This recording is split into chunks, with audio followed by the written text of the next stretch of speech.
The wealthiest man in Georgia can afford to eradicate hunger in the state for an entire decade. According to feedingamerica.org, quote, in Georgia, 1.5 million people are struggling with hunger, and of them, 500,000 are children. People facing hunger in Georgia are estimated to report needing 700 million more per year to meet their food needs, end quote. The wealthiest man in the state, however, is worth $7.9 billion. His name is James Cox Kennedy, and he goes by Jim. He's the chairman of Cox Enterprises. What is Cox Enterprises?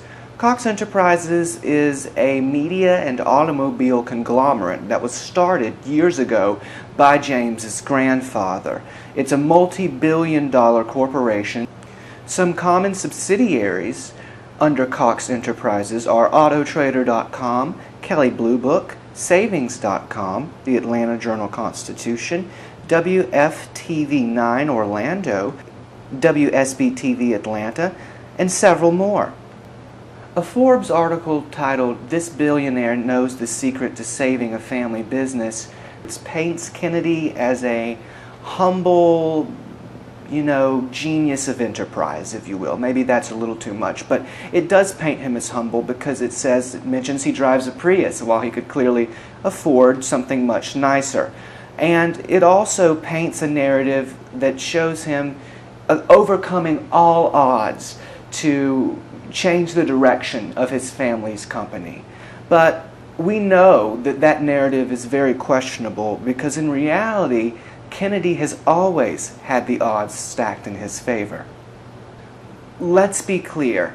Jim Kennedy inherited his grandfather's multi-billion-dollar empire, which was built in part by buying up competition simply because they had the wealth to be able to do so. But for all his wealth, Kennedy is pretty elusive. That very same Forbes article says, quote, "To this day, Kennedy is uncomfortable with his wealth, insisting he'd rather be labeled a dickhead than a billionaire in print," end quote. Mr. Kennedy, the last thing that I would want is for you to feel pressured to have to choose between being labeled a dickhead or a billionaire. Don't worry, you're both. And also know that being a billionaire is inherently being a dickhead. They're synonyms. The money collecting dust in Kennedy's bank account could literally end all hunger in the state for an entire decade, but hey, at least the guy drives a Prius, right? The reality is Kennedy is a billionaire, jokes aside. And he's a billionaire living in Atlanta. Atlanta being the city with the highest income inequality in the entire country. Atlanta being a city where residents are facing a homelessness and an affordable housing crisis and an HIV epidemic. A city where if you are brown or if you have mental illness or if you are queer, much like in other cities, you are more likely to experience homelessness. And if you experience homelessness, you're more likely to experience drug usage and be subject to mental illness and further mistreatment. In this city, as so many suffer, a white conservative billionaire hoards billions of dollars and uses that to contribute to problematic political campaigns.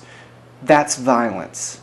Understand, we could break down the numbers like this for every state, and that's because the unequal distribution of wealth perpetuates completely preventable hunger around the globe. If you're watching this, the takeaway and the thing you should know is that extreme wealth and extreme poverty are not mutually exclusive. In fact, they entirely depend on each other to exist. And Mr. Kennedy or any other billionaire that happens to be watching this, we're coming for your goddamn paycheck. Thanks for watching. Be sure to subscribe for more content. You can find me on social media at Luke's Journalism. I've also got a website, and if you'd like to help me create content by donating, I've got a Fundly as well. I'll link all that in the description below. Bye.